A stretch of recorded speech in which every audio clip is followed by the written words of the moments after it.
Olá! Na aula de hoje, estudaremos os conversores analógico-digital. Iniciarei a aula apresentando os principais princípios acerca de conversão AD. Em seguida, apresentarei as fases da conversão analógico-digital, que são amostragem, quantificação e codificação. Em seguida, apresentarei alguns dos principais tipos de conversores AD: conversor flash, conversor dupla rampa, conversor por aproximações sucessivas e conversor sigma-delta. Por fim, apresentarei algumas questões práticas acerca de conversores ADs muito importantes na hora de escolher um conversor para um projeto real. Antes de falar sobre conversores ADs, vamos falar um pouquinho como classificar sinais. Os sinais podem ser classificados tanto com relação à sua amplitude ou quanto à sua representação no tempo. Com relação à representação no tempo, os sinais podem ser contínuos no tempo ou discretos no tempo.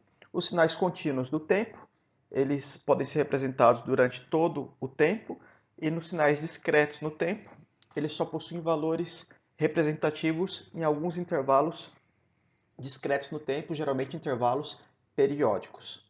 Sinais analógicos e sinais digitais, ambos tipos de sinais, referem-se à amplitude dos sinais. No caso, o eixo Y aí dos gráficos que nós estamos vendo. Os sinais analógicos podem assumir qualquer valor de amplitude, enquanto os sinais digitais podem assumir somente valores discretos de amplitude.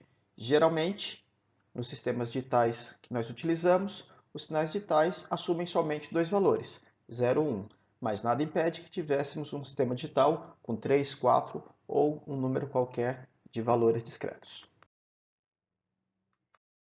Os sinais podem representar grandezas físicas presentes na natureza, como, por exemplo, temperatura, intensidade luminosa, som, intensidade sonora, ondas mecânicas, aceleração, etc. Esses sinais contínuos no tempo e com amplitude analógica, para serem processados por um sistema digital, tem que ser convertido para o mundo digital e tem que ser discretizado no tempo. E é isso que os conversores ADs fazem. Eles convertem a amplitude dos sinais que são analógicos na natureza para uma amplitude digitalizada, representada por números binários, e discretizam amostras, retiram amostras no tempo desses sinais. A primeira etapa de obtenção dos sinais da natureza é a utilização de sensores. Os sensores ou transdutores, eles obtêm a grandeza do ambiente e convertem para um sinal elétrico, geralmente em forma de tensão elétrica, tipicamente com valores entre 0 e 5 volts. Nesse slide são apresentados alguns termos muito importantes para descrever os sinais, como por exemplo o ruído, que descreve as perturbações aleatórias presentes em todas as grandezas obtidas, certo? Todo sinal medido por um sensor possui ruído. Quanto melhor o sensor, menor o nível de ruído, mas o ruído é inerente à medida. Resolução. A resolução se refere a menor valor de grandeza que o sensor é capaz de medir. Por exemplo, se eu tenho um sensor de temperatura, um termômetro digital, e aquele termômetro é um termômetro para medição de temperatura humana, geralmente a resolução desse sensor é de 0,1 graus Celsius, ou seja, é a menor quantidade que o sensor consegue identificar. Exatidão. Exatidão refere-se a quão próximo o valor medido pelo sensor está do valor real. E precisão, por outro lado, se refere ao grau de repetibilidade do sensor. Quanto melhor a precisão, mais repetitivo será a medida com relação à outra. A diferença entre exatidão e precisão é muito comum entre os engenheiros. Nesse gráfico aqui, explica bem isso. No caso 1, o sistema tem grande exatidão, porque está muito próximo do centro do alvo, que é o objetivo, porém tem uma precisão não tão alta, pois os dardos estão um pouco espalhados. No sistema 2, no gráfico 2, a precisão é ótima, porque a repetibilidade é muito alta. Porém, a exatidão não é tão boa, pois estão fora do alvo as medidas, né? No caso 3, o sistema apresenta muita precisão e exatidão, pois além de repetibilidade, as medidas todas apresentam o valor real. E no caso do gráfico 4, é apresentada uma medida com pouca precisão e exatidão, onde as medidas estão espalhadas e o valor médio delas não é o valor real da medida, da grandeza. Como sinais analógicos possuem ruído, uma das coisas muito importantes antes de fazer a conversão AD é aplicar um filtro para eliminar esses ruídos de bandas que não são de nosso interesse. Para isso, utilizam-se em geral filtros passa-baixa, que podem ser filtros ativos, utilizando amplificadores operacionais, ou filtros passivos, utilizando somente capacitores, resistores e indutores. Além de filtrar os sinais, é muito comum, antes de fazer a conversão AD, adequar o nível desse sinal amplificando-o. Após a conversão da grandeza elétrica que se tem interesse em medir em sinal elétrico, esse sinal precisa ser convertido para um sinal digital através de um conversor analógico digital. O processo de conversão analógico digital é dividido em 3 fases: amostragem, quantização e codificação. Na primeira etapa, a amostragem, o sinal é discretizado no tempo, ou seja, o sinal de entrada, que é analógico e contínuo no tempo, é convertido para um sinal discreto no tempo, que ainda permanece analógico, ou seja, tem amplitude contínua. Na segunda etapa, quantização, o sinal é discretizado em amplitude, e é nesse momento que o sinal torna-se um sinal digital, que já foi discretizado no tempo. Por fim, na última etapa, os valores dessas amostras do sinal digital são convertidos para uma representação, que da forma mais simples é convertido para um número binário, e quando utiliza-se conversores que podem ter como saída valores negativos, geralmente representam-se esses números através de números no formato de complemento de 2. No processo de amostragem, são obtidas amostras no tempo do sinal de entrada, ou seja, são obtidas amostras do sinal em intervalos de tempos regulares. E o que define esses intervalos de tempo entre uma amostra e a outra é o sinal de clock de entrada do conversor AD. Então aqui já vai uma dica: todo conversor AD precisa ter um sinal de clock de entrada para fazer a amostragem, para definir o período de amostragem. Matematicamente, a amostragem de um sinal analógico contínuo no tempo ST pode ser representada pela seguinte equação, no qual S de n é um conjunto de amostras discretas, discretizadas, do sinal contínuo no tempo ST, no qual são obtidas amostras em intervalos de tempo regular t, e esse n aqui é um número inteiro. A taxa de amostragem de um conversor AD é igual ao inverso do período de amostragem e geralmente representado em unidades de samples por segundo. Com relação à taxa de amostragem do sinal analógico contínuo no tempo, é importante que respondamos a seguinte pergunta: qual deve ser a menor frequência de amostragem que nos permita, no futuro, reconstruir o sinal original a partir das suas amostras discretizadas no tempo? Como exemplo, observem essas figuras. Imaginemos que temos o seguinte sinal original, obtemos essas amostras no tempo igualmente espaçadas. Observando essa figura aqui, poderíamos imaginar que só é possível reconstruir esse sinal a partir desses pontos, formando um sinal parecido com esse. No entanto, existem infinitos sinais de frequências com componentes de frequência maior do que essa que passam por esses pontos, como por exemplo esse sinal aqui.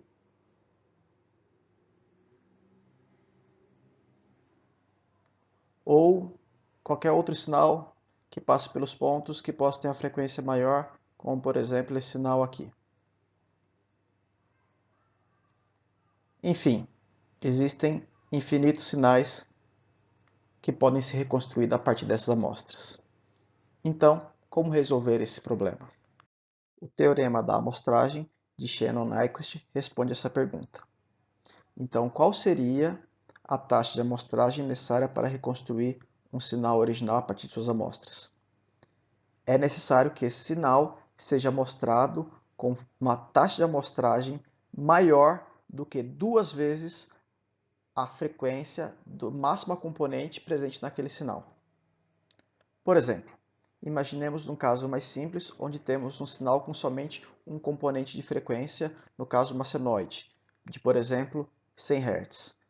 Para que seja possível reconstruir essa senoide perfeitamente a partir de suas amostras, é necessário amostrá-la com pelo menos 2 vezes mais do que a frequência do sinal. Como o sinal tem frequência de 100 Hz, é necessário amostrar com uma taxa de amostragem maior do que 200 amostras por segundo. Importante, é uma frequência maior. Se eu amostrar exatamente com 200 amostras por segundo, eu ainda não consigo reconstruir o sinal. Mas se eu amostrar com 201 amostras por segundo, é possível reconstruir o sinal. Lembrando que os sinais do mundo real, eles são formados por vários componentes de frequência. Então, muitas vezes, nós nem sabemos qual é a máxima componente de frequência do sinal. Mas podemos dizer que nos interessamos com uma componente de frequência de, por exemplo, no máximo 1 kHz, filtramos o sinal em 1 kHz, amostramos ele e não teremos problema de aliasing nesse sinal. Nessa figura aqui é mostrado um exemplo de amostragem de um sinal com exatamente 2 vezes a frequência da maior componente do sinal, que no caso é uma senoide, então com 2 vezes a frequência da senoide. Com essa amostragem, ainda assim não é possível reconstruir o sinal. Se houvesse uma taxa de amostragem maior do que 2 vezes a maior frequência, seria possível. Como eu falei para vocês anteriormente, antes de amostrar o sinal analógico, é fundamental que façamos uma filtragem através de um filtro passa-baixa desse sinal para que não ocorra o aliasing, ou seja, o falseamento. O aliasing, pessoal, de forma simples, nada mais é do que o aparecimento de frequências altas do sinal como frequências baixas no sinal amostragem, sendo que as frequências baixas não existem. Você quer ver um exemplo visual disso? Vocês já viram vídeos de hélices de helicópteros ou de calotas de rodas rodando, que a roda parece rodar muito mais lento do que ela está rodando, ou algumas vezes parece até estar rodando ao contrário, né?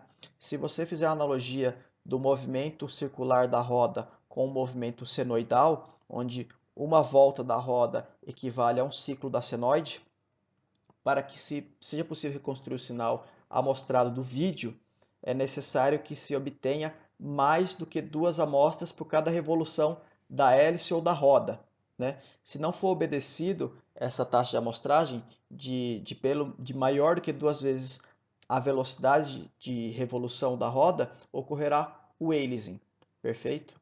Mas isso também acontece em qualquer outro sinal elétrico que façamos conversão analógico-digital.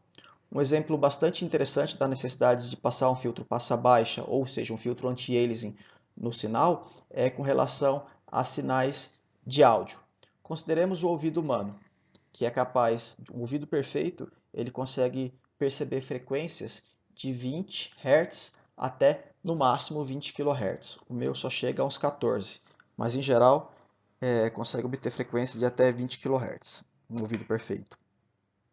Dessa forma, se eu estou usando o microfone e vou converter esse sinal analógico obtido pelo microfone das ondas sonoras em sinal digital utilizando um conversor AD, antes de passar o sinal do microfone para o conversor AD, é fundamental que utilizemos um filtro passa-baixa. E nesse caso, qual frequência devemos usar? Frequência de corte do filtro.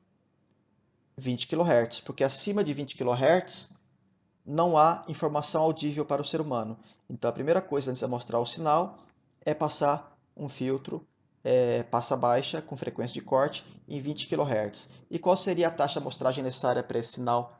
A taxa mínima de amostragem? Maior do que 2 vezes a frequência máxima, então maior do que 40 kHz. Vamos supor que utilizemos 41 kHz. E agora vamos supor que não passamos o filtro passa baixa de 20 kHz nesse sinal. Não tem filtro anti-aliasing. E você está mostrando com 41 kHz, você obedeceu a frequência de Nyquist. Mas o sinal original de áudio, ele possui frequências que podem ultrapassar a frequência de 20 kHz, que é a frequência audível pelo ouvido humano. O que vai acontecer na amostragem desse sinal? As frequências acima de 20 kHz do sinal original, elas vão aparecer nas amostras como frequências de menor, como sinais de menor frequência, gerando distorção no sinal original. Isso é chamado aliasing. Então, o aliasing, vocês que estudaram processamento digital de sinais, vocês entendem como isso acontece. Mas, de forma prática, o aliasing se manifesta dessa forma, como distorção ou como que é devido ao aparecimento de sinais de maior frequência como sinais de menor frequência. Após a obtenção das amostras do sinal no tempo, antes de se fazer a quantização desse sinal, ou seja, a conversão da amplitude analógica para um valor digital, é necessário que essas amostras sejam mantidas pelo valor fixo até que a nova amostra seja tomada. Olha só, no processo de amostragem, simplesmente, nós teríamos essas amostras aqui.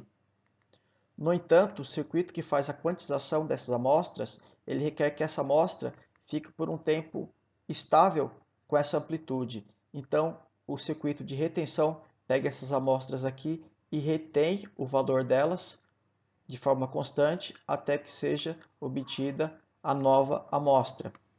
Esse circuito aqui, que faz a retenção ou hold, é um circuito geralmente formado por capacitores e tem essa função. Em geral, o circuito de hold ele vem junto com o circuito de sample.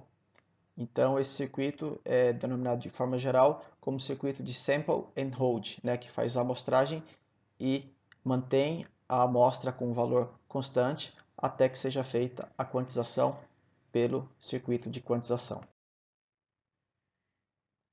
Nesse slide, eu explico exatamente o que eu acabei de falar para vocês. Se tiverem qualquer dúvida, podem retomar nele. Após a amostragem e retenção do sinal, é realizada a quantização desse sinal, ou seja, é aqui que é feita de fato a conversão analógico-digital. É aqui que o valor de amplitude das amostras é convertido para um valor discreto. Perfeito? E quanto maior a quantidade de níveis de discretização, melhor é o conversor AD. Mais próximo o valor do sinal digital será do sinal analógico. Considerem, por exemplo, esse sinal analógico aqui, que passou por um circuito de sample and hold. Então, aqui tem as amostras retidas, né? Se for utilizado um conversor analógico digital de 2 bits, ou seja, que possui 4 níveis de quantização, né? 0, 1, 2 ou 3, esse sinal aqui seria representado por um sinal representado em azul, que podemos ver é bem diferente do sinal original, né? Porque só tem poucos níveis de quantização, no caso de um conversor de 4 bits. Por outro lado, se utilizarmos um conversor de 4 bits, no qual temos 16 níveis de quantização, né? Que é devido a 2 elevado à quarta dá 16 combinações, ou seja, a representação de 0 a 15, esse sinal original será representado dessa forma, que é muito mais parecido com o sinal original. Se utilizássemos, em vez de 4 bits, 5 bits, teríamos um sinal ainda mais parecido com o sinal original. Perfeito? Nessa tabela aqui, são mostrados os sinais codificados já. Por exemplo, a primeira amostra aqui tem o valor 0. A segunda amostra aqui ela é arredondada para o valor sempre para baixo, dessa forma que foi implementado esse conversor AD. Então é representado como 5. Perfeito? Está aqui. A terceira amostra foi arredondada para baixo aqui, então ela ficou aqui. A terceira amostra é o valor 8. A quarta amostra é o valor 7, arredondando para baixo. E assim por diante. Então aqui é a representação do sinal já quantizado. Perfeito? A última etapa da conversão AD é a codificação, que nada mais é do que a conversão do sinal digital para um código binário específico. Por exemplo, código Gray Código complemento de 2, BCD ou binário sem sinal. No caso, se for binário sem sinal, não há conversão alguma, né? Duas características são muito importantes nos conversores AD. A primeira delas é a taxa de amostragem, ou seja, qual a máxima frequência que o conversor AD consegue amostrar do sinal. Isso vai definir a utilização. Por exemplo, se eu trabalho com sinais de áudio que chegam até 20 kHz, eu não posso utilizar um conversor AD que só consegue obter no máximo 1000 amostras por segundo, porque eu não conseguiria obter esses sinais de alta frequência. A outra característica fundamental dos conversores AD é sua resolução. E a resolução do conversor AD está diretamente relacionada com o número de bits de saída desse conversor. Lembrando que a resolução é o menor nível de tensão que o sensor é capaz de diferenciar. Perfeito? Para se obter a resolução, ou seja, o menor nível de tensão que o conversor AD consegue diferenciar, é necessário pegar a variação máxima da tensão de entrada. Por exemplo, a maioria dos conversores, se for unipolar, ele vai operar entre 0 e alguma voltagem, por exemplo, entre 0 e 3,3 volts. Né? Ele admite essa entrada. Então vamos supor que um conversor AD tolere tensões de entradas entre 0 e 3,3, onde 3,3 vai ser o valor máximo do conversor AD e 0 volts vai ter a saída zero. Considere um conversor com saída unipolar somente positiva. Vamos imaginar então esse conversor com 8 bits, por exemplo, ou seja, 256 níveis, do 0 até 255. Para se obter a resolução desse sensor, é necessário pegar a variação da entrada, ou seja, 3,3 menos 0, e dividir pelo número de bits, por 2 elevado ao número de bits menos 1, ou seja, dividir por 255. E aí nós obteremos a resolução do conversor AD. Nesse slide fica mais claro. Imagine então um conversor AD de 8 bits, como eu falei anteriormente, só que a tensão de entrada varia entre 0 e 5 volts. Então a saída do conversor vai variar de 0 até todos os bits 1, ou seja, de 0 até 255. Para se encontrar a resolução, deve-se pegar o 5, que é a variação da tensão de entrada admitida, e dividir pelo número de intervalos, excluindo-se o zero, ou seja, dividir por 2 elevado ao número de bits menos 1. Nesse caso, esse conversor AD tem uma resolução de 20 mV, ou seja, essa é a menor degrau entre um bit, entre uma contagem e a contagem seguinte do conversor, a 20 mV de diferença. Perfeito? Vamos para um outro exemplo que simula um exemplo prático. Imagine novamente um conversor AD de 8 bits que opera com uma taxa de amostragem de 6 Hz, ou seja, consegue obter 6 amostras por segundo. Então nós temos um sinal aí 6, exibido nesse gráfico, um sinal com 6 segundos de duração, um sinal contínuo, que está sendo amostrado, discretizado no tempo, e será quantizado pelo conversor AD. Nesse caso, esse conversor AD ele foi configurado para operar com uma tensão de entrada entre 0 e 10 volts, onde 0 volts vai culminar na saída digital de 0 e 10 volts resultará na saída digital 255. Né? E agora eu pergunto para vocês, qual é a resolução desse conversor AD? Muito simples. Basta pegar a variação suportada de tensão de entrada, que são de 10 volts menos 0 volts, 10 volts, e dividir por 2 elevado ao número de bits menos 1, resultando em 39 mV. Qual a frequência máxima captada por esse conversor AD? Isso está relacionada com a taxa de amostragem do sensor, que é de 6 Hz ou 6 amostras por segundo. Lembrando, segundo o teorema de Nyquist, para que seja possível reconstruir um sinal para que seja possível mostrar um sinal sem aliasing e permitir a reconstrução depois desse sinal, é necessário que se use uma taxa de amostragem pelo menos igual a 2 vezes a frequência máxima do sinal. Nesse caso, como está sendo utilizada uma taxa de amostragem de 6 Hz, é possível obter frequências de até 6 dividido por 2 menores do que 3 Hz. Lembrando que a frequência exata de 3 Hz ainda não é possível obter essa frequência com essa taxa de amostragem. Somente frequências abaixo de 3 Hz. 2,99 Hz é possível obter, teoricamente, mas exatamente 3 Hz não é possível. E aí vai a última pergunta. Dado esse conversor AD, se a entrada for igual a 7,2 volts, qual será a saída instantânea para essa entrada? Basta fazer uma regra de 3. Se para 10 volts é igual a 255, para 7,2 volts, x, e aí encontraremos o valor decimal, que seria 184, arredondado, convertendo para binário, vai resultar nesse número. Lembrando que o conversor AD, dependendo como ele for implementado, ele poderia arredondar para cima ou para baixo. Isso depende da implementação do conversor. Mas, obviamente, fazendo o arredondamento para o mais próximo, acaba diminuindo o erro de quantização. Perfeito? Lembrando que, em todos esses casos que eu mostrei para vocês, eu mostrei conversores AD unipolar, ou seja, que só aceitam valores de tensão positiva, de 0 a 10 volts, de 0 a 5 volts, de 0 a 3,3 volts.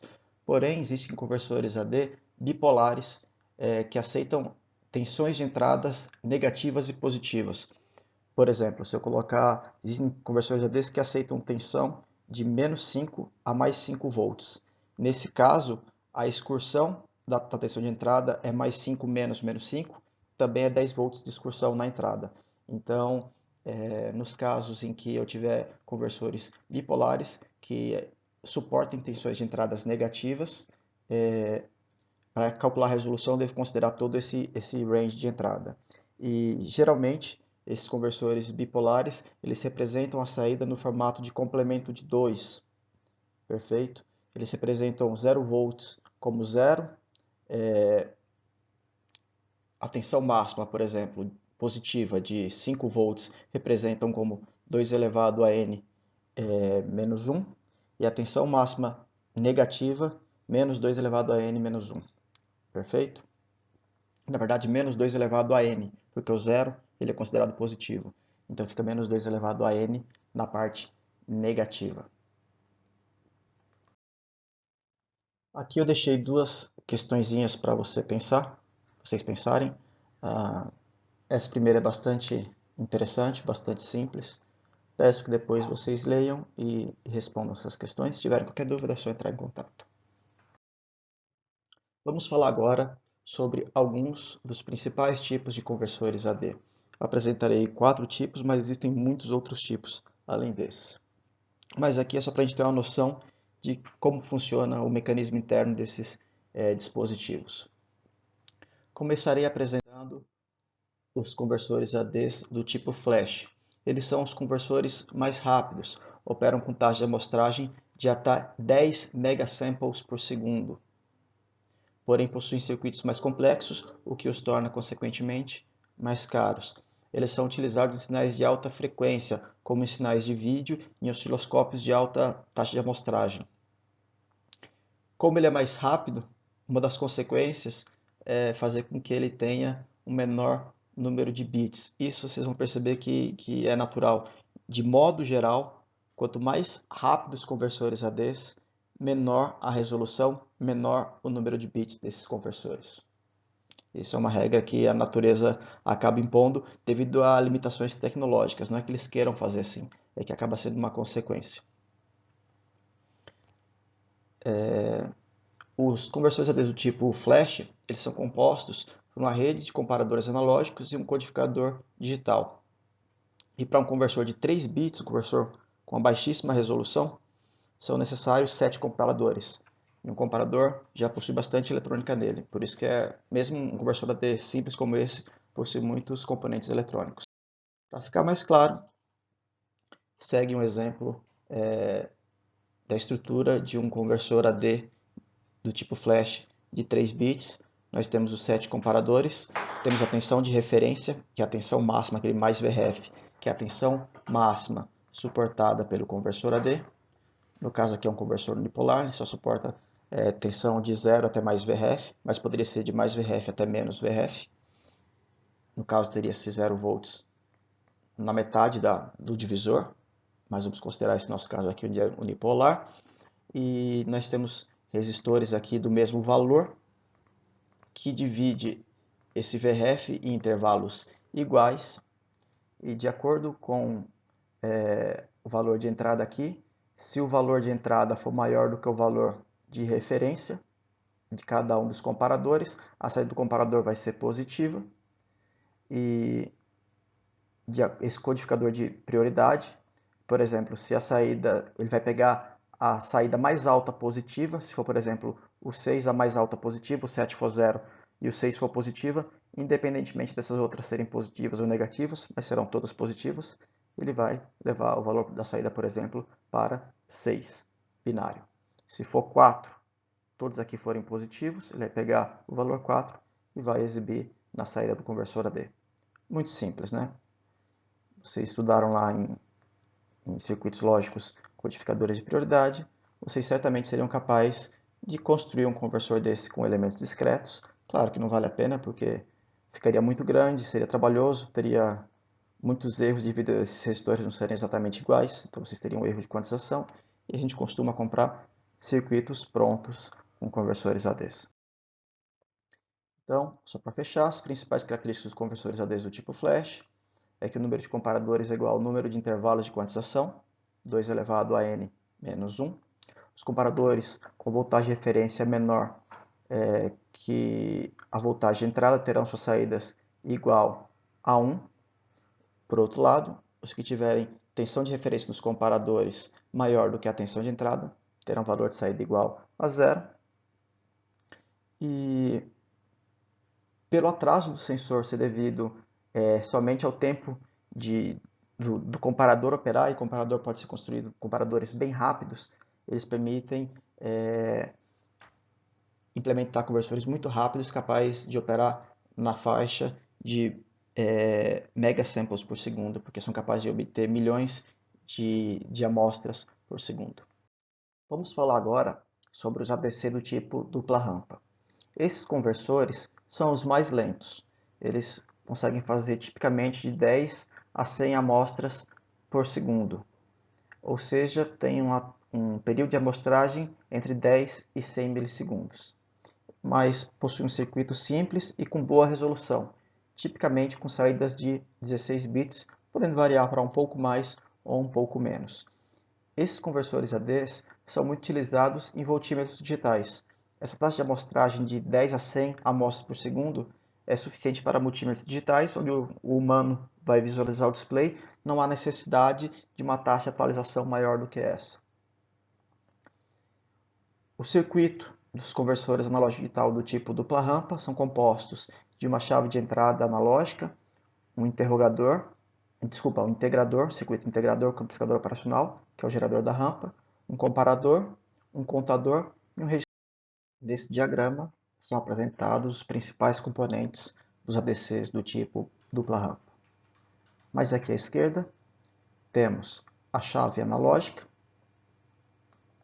que ela permite ou a entrada do valor analógico, que deve ser um valor positivo acima de 0 volts, e também em alguns momentos permitem a entrada da tensão de referência, que é negativa. No circuito prático, essa tensão costuma ser positiva e deve haver um circuito interno, o conversor AD, para fazer a inversão da polaridade dessa tensão. Nessa parte aqui, temos o circuito integrador. Como isso aqui é um amplificador operacional em malha fechada, vocês conhecem aqui, considerando que a saída não está saturada, a tensão nesse ponto aqui deve ser de 0 volts, muito próximo a 0 volts, devido ao que a gente chama de curto virtual entre os terminais positivos e negativos do op-amp. Né? Então, como aqui tem a tensão de 0 volts, e quando a chave está ligada para a entrada analógica, considerando-se que a entrada analógica possui um valor positivo, acima de 0 volts, vai fluir uma corrente nesse sentido, carregando esse capacitor com o tempo. O tempo de carga depende da relação entre esse resistor e essa capacitância aqui, mas esse capacitor vai se carregando e essa tensão aqui na saída do op-amp vai ficando cada vez mais negativa com o tempo, vai fazendo uma rampa negativa. Perfeito? Nessa parte do circuito aqui nós temos um comparador. Enquanto o valor no comparador no terminal negativo for menor do que o valor no terminal positivo, a saída aqui será positiva. Será 1 que irá acionar aqui essa porta END, essa porta, liberando o clock para o contador quando aqui for 1, ou seja, quando o terminal negativo do comparador for menor do que o terminal positivo, ou seja, for menor do que 0, porque o terminal positivo aqui do comparador está em 0 volts. Então, recapitulando, esse capacitor vai ser carregado inicialmente. Enquanto a tensão aqui for negativa, o clock vai incrementar o contador. Nós temos aqui um contador, que terá a quantidade de bits igual à quantidade de bits do conversor AD, um registrador aqui para liberar os dados para a saída, e um circuito de controle que eu vou explicar melhor nas figuras a seguir. Considere então, inicialmente, que esse capacitor está descarregado, ou seja, a diferença de tensão de um lado para o outro capacitor é de 0 volts. E essa chave acabou de ser comutada para receber a entrada analógica. Perfeito? Então, esse capacitor vai se carregando, formando essa rampa negativa. E a saída do comparador sempre vai permanecer em alto nesse caso, pois enquanto o terminal negativo inicialmente ele estava em 0 volts aqui. Mas enquanto ele estiver menor do que 0, a saída aqui vai ser alta e o clock vai ser liberado para incrementar o contador. Quando o contador chegar no valor máximo dele, quando ele chegar a N, ele vai enviar um sinal aqui para essa lógica de controle, para ela comutar essa chave para menos VRF. Perfeito? Então fica bem claro para vocês que o período que vai levar esse capacitor aqui se carregando é o período de contagem desse contador, que ele vai contar de 0, ele está inicialmente zerado, ele vai contar até o valor máximo. Então, esse contador vai ser o contador que vai controlar o tempo que esse capacitor aqui vai ficar carregando. Quanto mais positiva for a tensão aqui de entrada, mais rápido esse carregador vai se carregar, ou seja, a tensão aqui no final, o modo da tensão vai ser proporcional à tensão de entrada. Então, vamos lá, recapitulando. Após o contador chegar ao máximo da contagem, ele vai ser resetado, vai voltar para 0 e vai enviar um sinal para a lógica de controle que vai comutar a chave. Nesse momento que a chave foi comutada, o capacitor vai começar, que estava carregado negativamente, ele vai começar agora a descarregar, porque haverá uma corrente no sentido oposto. Como aqui é 0 volts, aqui é a tensão negativa, haverá uma corrente aqui fluindo no sentido oposto, que descarregará esse capacitor. E essa tensão que era negativa vai diminuindo, chegando próximo a 0, até o ponto em que chegar a 0, essa chave vai comutar para baixo, vai avisar a lógica de controle que vai chegar, opa, chegou no final, e essa lógica de controle vai liberar o LED para receber o valor corrente do contador. Perfeito. Então é isso que está sendo exibido nessa figura. Quando o valor da rampa aqui chegar em 0, esse comparador vai ser comutado para 0, vai impedir o valor do clock de chegar no contador e ao mesmo tempo vai ativar a lógica de controle para ativar esse registrador aqui para receber o valor da contagem atual, que será o valor da conversão AD. Por isso que esse conversor chama dupla rampa, ele se refere na verdade à rampa de tensão sobre esse capacitor, né? Na primeira fase, vamos fazer aqui o gráfico, me perdoem pela qualidade aqui do gráfico. Na primeira fase, o capacitor ele é carregado com uma tensão negativa, sendo o período de carregamento aqui desse capacitor definido pelo período de contagem desse contador aqui, o valor máximo ou o valor pré-configurado. Perfeito? E essa tensão aqui, que será a tensão de carga do capacitor, vamos chamar aqui de menos V, ao fim da contagem, será proporcional à tensão de entrada Vin. Na segunda fase, quando essa chave é comutada para receber menos Vref, esse capacitor começa a descarregar. E esse contador que foi resetado aqui vai terminar com um valor de contagem qualquer, que vai ser justamente o valor de saída do conversor AD. O valor da contagem do contador nesse ponto, quando a rampa chegar novamente a zero. Nesses slides eu explico tudinho que eu falei para vocês na figura. Quem tiver alguma dúvida, pode fazer a leitura desses slides aqui para entender melhor.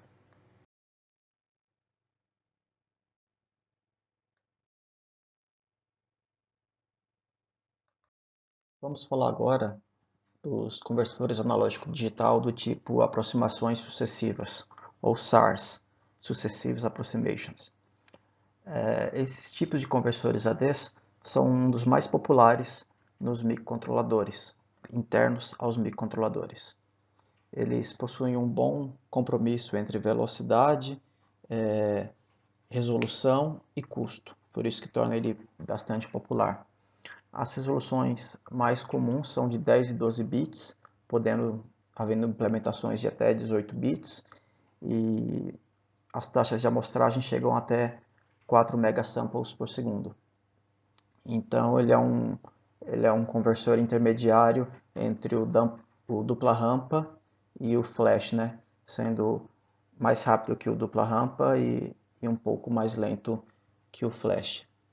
O princípio básico desse conversor é basicamente utilizar um conversor de 1 bit, né, um comparador, e um conversor DA realimentando. Ele executa vários ciclos para fazer a conversão. Nessa figura é ilustrada a estrutura básica de um conversor AD por aproximação sucessiva.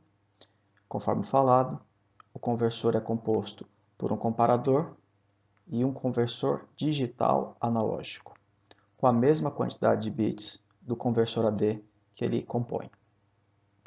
Aqui é a saída do conversor digital analógico, que entra no comparador, que compara a saída desse conversor digital analógico com o sinal de entrada. No caso de um conversor que está ilustrado aí, que é um conversor analógico digital de 4 bits, são necessárias 4 iterações para se obter o final da conversão. A cada iteração, esse conversor digital analógico aqui muda o valor e compara com o valor de entrada, e após 4 iterações é possível saber qual o valor do conversor digital analógico é mais próximo ao valor do sinal de entrada. Inicialmente, essa busca é feita essa busca desse valor do DA, que vai ser mais parecido com o valor de entrada, é feita através do algoritmo de busca binária. Eu não sei se vocês conhecem, mas o princípio básico é o seguinte: eu quero comparar um valor desconhecido dentro de uma faixa. Eu coloco o valor da faixa na metade e comparo com o valor desconhecido, vejo se é maior ou menor. Se ele for menor, eu descarto a parte maior e fico a metade menor. Novamente, divido a metade menor na metade, e assim por diante. Dessa forma, consegue-se, com o menor número de iterações, identificar qual o valor daquela faixa mais próximo do valor de entrada. Isso ficará mais claro na figura a seguir. Nesse slide é simplesmente apresentado o que eu acabei de falar para vocês. Então vamos ver esse exemplo aqui. Considerem um conversor AD do tipo SAR de 4 bits, que, como eu falei, é composto por um DA de 4 bits e um comparador.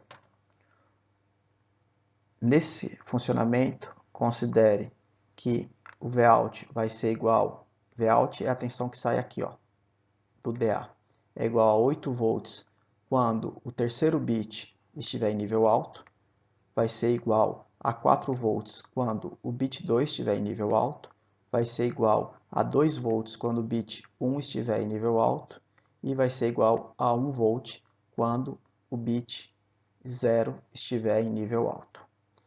Inicialmente, deixa eu apagar aqui. Inicialmente, o DA é colocado no valor na metade, porque observem, se todos esses bits aqui forem 1, eu vou ter 8 mais 4, 12, com mais 2, 14, com mais 1, 15. A metade seria 7,5, né? Então, mais próximo da metade seria o 8. Então, inicialmente, o DA é colocado em 8 volts e vamos observar um exemplo para a entrada igual a 5,1 volts. Ela, 5,1 volts, é maior ou menor do que o valor do DA? Menor. Se for menor, escreve 0 no bit referente ao bit 3. Então foi escrito 0, conforme pode ser visto nessa outra figura aqui, e vai para a nova iteração. Na nova iteração, envia-se 4 volts para o comparador. Esse próximo bit vai ser 1. 5,1 volts é maior ou menor do que 4 volts? É maior. Então, nesse caso, a saída é alta. Vai 1 para cá. Próxima iteração. Esse bit aqui, o bit 1, é colocado em nível alto, mas o bit 2 da iteração anterior, como ele foi identificado que 5,1 é maior que 4 volts, ele já permanece em alto. Como agora eu tenho 4, com 2 eu tenho 6 volts, e aí eu comparo 6 volts. É maior ou menor do que 5,1? É menor, então aqui vai ficar com valor 0 e vai à próxima iteração. No caso, terá ter-se-á 5 como saída da DAC, comparado com 5,1, 5,1 maior, e aqui vai receber um valor 1. Muito simples, né? Vamos falar agora do último tipo de conversor AD apresentado na aula, que é o conversor sigma-delta. Esse é um dos conversores mais importantes hoje em dia com relação à instrumentação de precisão. Ele também é muito utilizado em telecom. Ele é um circuito relativamente barato e alcança as melhores resoluções da atualidade, chegando a ter até 32 bits de resolução. Porém possui uma relativa baixa velocidade. Porém, a tecnologia vem evoluindo e já encontra-se conversores ADs com grandes números de bits, na ordem de 20 bits, com taxas de até 1 megasample por segundo. Então, ele acaba sendo um dos melhores ADs do momento. Ele é baseado na modulação sigma-delta, por isso que ele recebe esse nome, em que a diferença entre duas amostras sucessivas, crescente ou decrescente, é quantizada. Então ele utiliza, na verdade, ele inicialmente converte o valor analógico em uma sequência de uns ou zeros digitais. Então ele é um conversor de 1 bit. E quanto mais uns tiver nessa sequência, depois ele faz a contagem desse uns e converte para um valor digital. Isso vai ficar mais claro aqui na figura. Assim. Antes de apresentar a estrutura interna de um conversor AD do tipo sigma-delta, vamos observar o funcionamento do modulador sigma-delta, que é o principal componente. Mas vamos observar qual é a saída dele.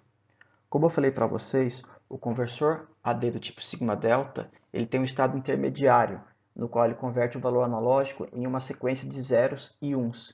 E depois, essa sequência de zeros e uns é convertida para um valor digital. Então isso mostra outra característica do conversor AD do tipo sigma-delta, que é a superamostragem. Ele faz várias amostras do sinal de entrada e converte aquele número na taxa muito alta e converte aquelas várias amostras em uma amostra de saída digitalizada. Nesse caso aqui, para cada intervalo de medição de obtenção da amostra, ele faz 40.000 ou 4.096 amostras do sinal de entrada. Perfeito?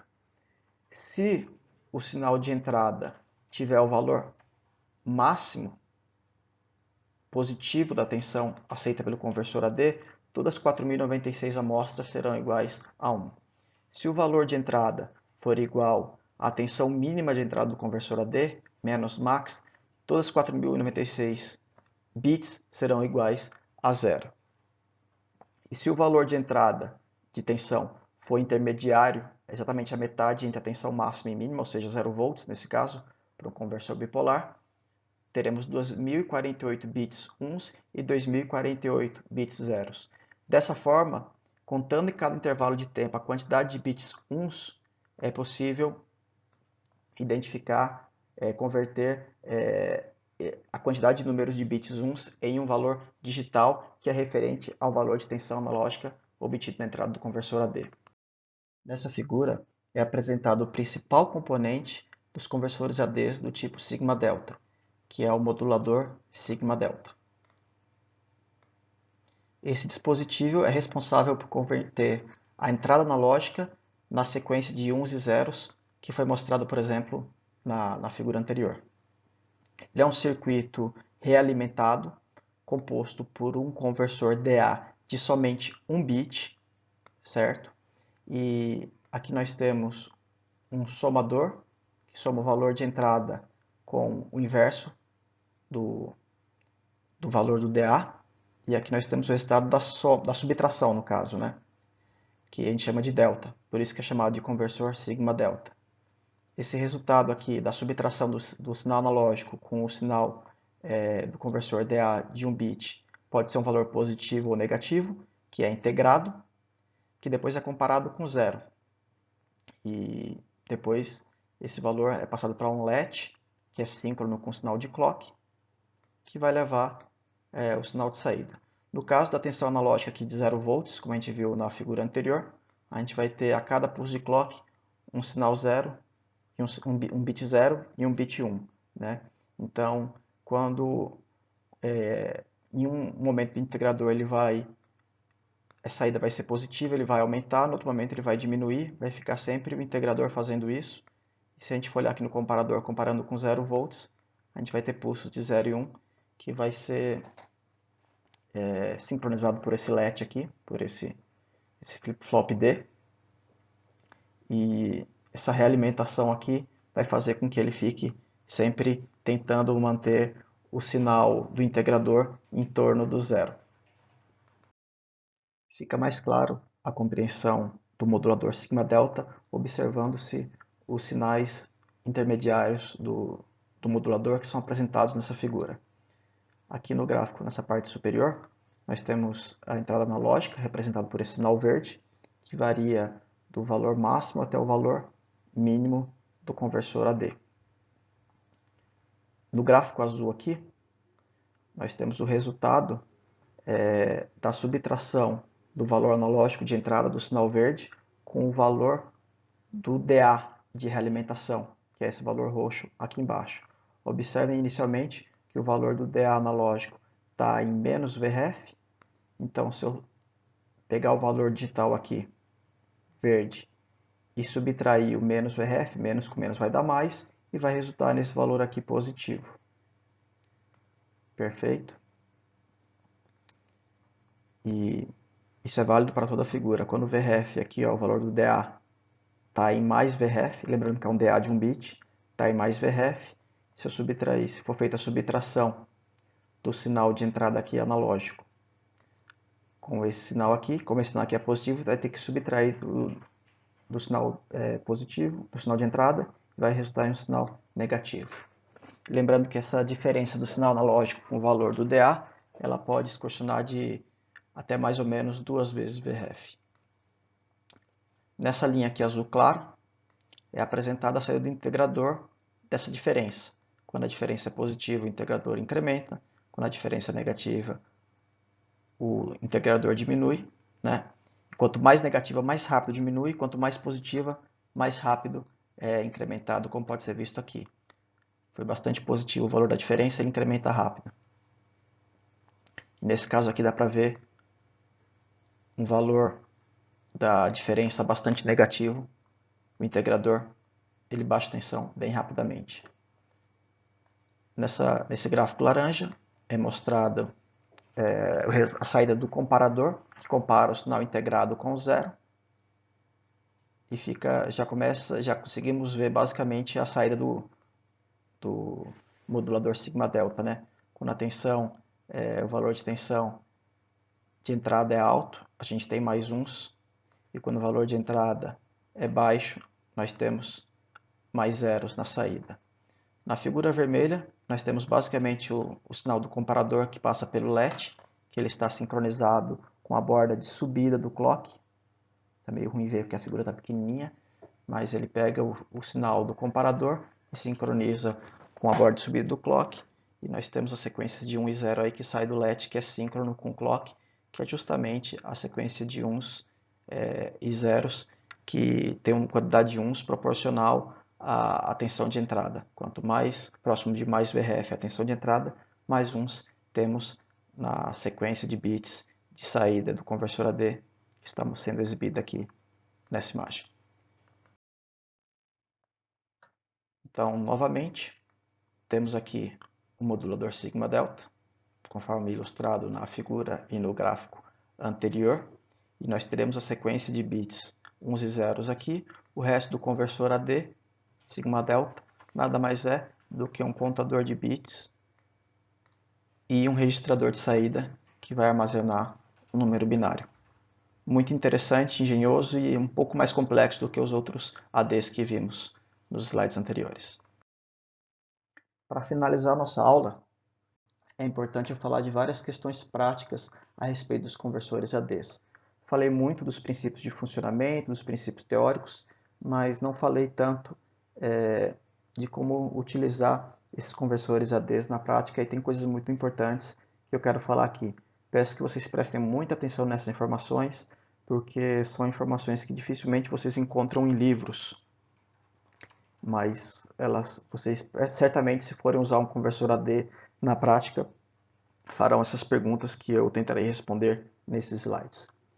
Primeira coisa que eu já acabei falando, que os conversores ADs eles podem ter entradas de dois tipos, unipolares ou bipolares. Os unipolares aceitam como entradas somente positivas, com tensões de 0 ao mais VRF, V de referência. E os conversores ADs bipolares, eles aceitam tensões positivas e negativas de entrada, variando geralmente de até mais ou menos VRF. Se desse VRF, que a gente tanto falou, essa tensão de referência, é uma tensão DC, uma voltagem DC fixa, que deve ser fornecida por uma referência de tensão. Pode ser fornecida externamente, pode ter algum pino no conversor AD para você colocar a tensão de referência naquele pino, né? Ou pode ter um gerador de tensão de referência interno ao conversor AD. Por exemplo, posso ter um conversor AD que é alimentado com 5 volts e internamente há um circuito que gera uma tensão de referência de, por exemplo, 2 volts. E em muitos conversores AD, essa tensão de referência pode ser modificada mudando um ganho de amplificador interno ao conversor AD. Mas todo conversor AD precisa ter como entrada, além do clock, essa tensão de referência, que indica o valor máximo que o conversor AD pode receber. As entradas dos conversores ADs também podem ser diferenciais ou single-ended. No caso mais simples, ela é single-ended, possui somente um pino de entrada. Nesse caso, em todos os casos aqui, estamos falando de conversores ADs unipolares, ou seja, que aceitam somente tensões positivas de entrada. No caso dos conversores ADs unipolares single-ended, conforme ilustrado aqui, o sinal de entrada pode variar de 0 até VRF, pois é unipolar, mas tem somente um pino de entrada. E a referência de tensão desse sinal de entrada é com relação ao GND do circuito, que também está ligado ao conversor AD. Então esse sinal aqui pode variar de 0 volts a mais VRF, mas como na eletrônica a gente sempre trabalha com diferença de potencial, né? Como eu tenho só um pino, a diferença de potencial do sinal de entrada é tomada com relação ao 0 volts, que é o GND, que é o comum do circuito, que a gente chama de comum. No caso do conversor AD diferencial, que está ilustrado aqui, ele tem 2 pinos de entrada, e o valor analógico considerado é o valor do pino analógico positivo subtraído do valor analógico do pino negativo. Então é o pino positivo menos o pino negativo. Nesse caso, então, o sinal analógico de entrada ele é diferencial, que a gente chama. Então, se eu colocasse no valor negativo de entrada aqui o 0 volts, o GND comum do circuito, eu teria o mesmo caso do conversor AD single-ended que eu tinha aqui, né? Mas ao invés de colocar, eu posso colocar 0 aqui, o conversor vai funcionar realmente igualzinho àquele outro, porém aqui pode receber uma tensão que pode variar e ele sempre fará a subtração do valor no pino positivo com o pino negativo. Isso é muito útil em instrumentação eletrônica, pois representar um sinal analógico como um sinal diferencial com dois fios torna o sinal muito mais imune ao ruído, porque se algum sinal acoplar nesses dois fios, geralmente acoplam de forma parecida. O fio pode se comportar como uma antena e sofrer interferência eletromagnética, fazendo mudar a tensão em pontos do fio, né, no valor de entrada do conversor AD. Mas como esses fios são diferenciais, geralmente eles andam bem juntinhos, se de modo geral um terminal positivo vai sofrer a mesma interferência do terminal negativo, de forma que não haverá diferença entre os dois terminais, pois eles vão sofrer o mesmo a mesma variação de tensão, tanto no terminal positivo quanto no terminal negativo, sendo a subtração dessa variação igual a zero. Essa é uma das principais utilidades de conversores ADs diferenciais, então são geralmente utilizados em instrumentação eletrônica. Um outro tipo de conversor AD que é intermediário entre os dois é o pseudo-diferencial. Ele possui dois terminais de entrada, executa realmente também o valor analógico considerado é a subtração dos dois sinais, mas o sinal negativo ele não pode variar com o tempo, igual o do conversor full differential. Os conversores analógicos digitais, eles podem ser tanto internos aos microcontroladores, serem módulos do microcontrolador, como é o caso do microcontrolador utilizado na disciplina, que ele possui um conversor AD interno, na verdade possui vários conversores com vários canais, né? Como também podem ser externos ao microcontrolador, ser um chip separado que se comunica com o microcontrolador através de um protocolo de comunicação, como por exemplo SPI, 2C ou ART, que nós já vimos na aula anterior. As duas formas são muito utilizadas. A grande maioria dos microcontroladores atuais possuem conversores ADs internos, que são mais fáceis de utilizar porque já está no mesmo chip, é mais fácil operar, não precisa fazer uma troca de mensagem através de protocolo. Porém, conversores ADs de alto desempenho, por exemplo, o conversor de 32 bits sigma delta ou de 24 bits sigma delta, é raro encontrar microcontroladores que possuam conversores ADs desse tipo internos a eles. Nesse caso, tem que se utilizar um conversor AD externo e se comunicar com um protocolo, como o SPI, 2C ou o ART. Uma coisa importante com relação à operação, princípio de funcionamento dos conversores ADs, é que eles podem ser configurados para executar uma única conversão a partir de um comando do microcontrolador ou de um pino digital, no caso de um controlador de um conversor AD externo. Então faz uma conversão e para, e espera um novo comando do microcontrolador para executar a próxima conversão, ou ele pode ser configurado para executar conversões continuamente. Executa uma conversão analógica digital, libera um valor digital, já inicia a próxima conversão, já libera o valor e não para. Fica sempre fazendo a conversão analógica digital, exibindo sempre valores digitais atualizados, sem que o microcontrolador precise comandar isso. No modo contínuo, ele pode gerar uma interrupção após finalizar a conversão. Então, o microcontrolador configura o conversor analógico digital para fazer conversões continuamente. Ao fim da conversão, pode ser configurado o módulo AD para gerar uma interrupção para avisar o processador que a conversão foi finalizada, para que o microcontrolador possa obter o valor da conversão. Mas automaticamente ele já está fazendo a próxima conversão.